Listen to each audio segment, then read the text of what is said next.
ये कहानी है गिरधर नाम के एक सुनार की। गिरधर की आदत थी वो भगवान शिव की पूजा आराधना करके गल्ले पर बैठता था। वह भगवान शिव की पूजा तो करता था, लेकिन कोई गरीब या जरूरतमंद भिखारी कोई उसकी दुकान पर आ जाए तो उसको भगा देता था। फिर एक भिखारी आता है और कहता है, सेठ जी कुछ पैसे दे दो, खाना खा लूंगा। गिरधर कहता है, चल भाग यहाँ से, रोजाना सुबह सुबह दिमाग खराब करने आ जाते हैं। बस दुकान खोलने की देर नहीं हुई कि भिखारी पहले आ गए। अब भगवान शिव तो बड़े ही भोले भाले हैं, वो अपने किसी भक्त को गलत राह पर नहीं जाने देते। कैलाश पर्वत से वो सारे नज़ारे देख रहे थे। तभी माता पार्वती कहती हैं, प्रभु क्यों मुस्कुरा रहे हो?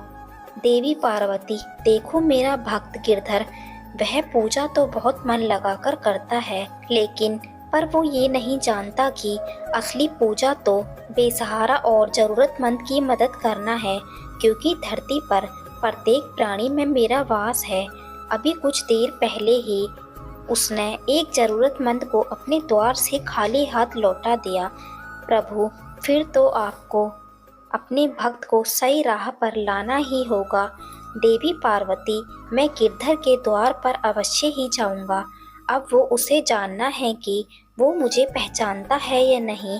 भगवान शिव एक भिखारी का रूप बनाकर गिरधर के द्वार पर जाते हैं। गिरधर उस समय भगवान शिव की पूजा ही कर रहा था। हे महादेव, मैं आपकी रोजाना सच्चे मन से पूजा करता हूँ, हमेशा आपका नाम लेता हूँ, फिर भी आप मुझे दर्शन क्यों नहीं देते? प्रभु मेरी इच्छा है कि आप मुझे दर्शन दो। तभी भिखारी बने भगवान शिव कहते हैं, बेटा आज सुबह से कुछ भी नहीं खाया, थोड़ी मदद कर दो, खा लूँगा। वे गिरधर कहता है, लो फिर आ गया एक और भिखारी। सच में मैं तो बहुत परेशान हो गया हूँ इन भिखारियों से, ठीक से थोड़ी देर पूजा भक्ति भी नहीं करने दे सकते। तभी भगवान शिव कहते हैं, मुझे तू खाली हाथ लौटा रहा है, अगर भगवान शिव तुम्हारे द्वार पर स्वयं आ जाएं तो क्या तुम उन्हें भी खाली हाथ लौटा दोगे? तभी गिरधर कहता है, भगवान शिव ऐसे नहीं आते, वो आएंगे तो मेरी दुकान तो उनके रूप और तेज से चमकने लगेगी।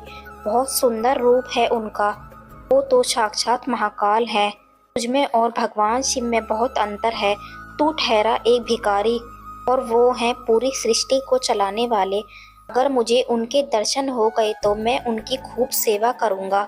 अगर मैं ये कहूँ कि मुझमें ही उनका वास है, इस जगत में प्रत्येक प्राणी में उनका वास है, तो क्या तुम मुझे फिर भी कुछ नहीं दोगे?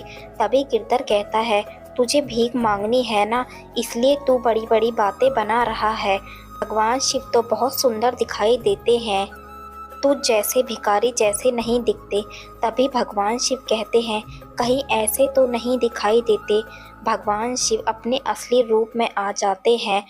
उनमें इतना तेज था कि गिरधर अपनी आंखों से उन्हें ठीक से देख भी नहीं पा रहा था। तभी गिरधर भगवान शिव को देखकर माफ़ी मांगता है और कहता है, प्रभु मैं आपको पहचान नहीं पाया, मुझे क्षमा कर दो प्रभु। तब भगवान शिव कहते हैं, गिरधर ध्यान रखो, भूखों को खाना और प्यासों को पानी, पशु पक्षियों जानवरों को कभी भी कष्ट मत पहुँचाओ, सदैव दूसरों की भलाई करो, तभी तुम्हें मेरी पूजा का फल प्राप्त होगा। मैंने भिखारी का भेष इसलिए बनाया था ताकि तुम्हें मैं सही मार्ग दिखा सकूं। मुझे क्षमा कर दो प्रभु, मेरे द्वार से अब कभी कोई भी खाली हाथ नहीं लौटेगा। उसके बाद भगवान शिव वहां से अंतर्ध्यान हो जाते हैं। उस दिन के बाद से गिरधर के द्वार से कोई भी खाली हाथ नहीं लौटा।